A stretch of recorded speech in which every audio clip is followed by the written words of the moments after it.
I am not an authority to resolve your conflict. Huh?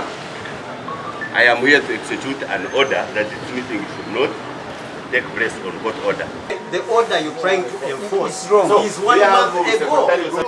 Actually, you can leave it. There's nothing to say. You may have to go back and guide your bosses on what you have just found. Injunction, the extraordinary general assembly. Extraordinary general assembly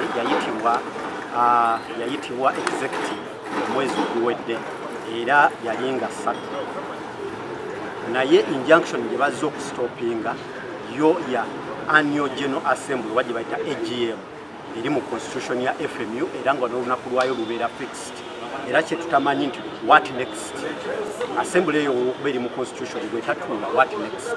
Download the app on App Store or Google Play Store now. Vision Digital Experience, the future of media.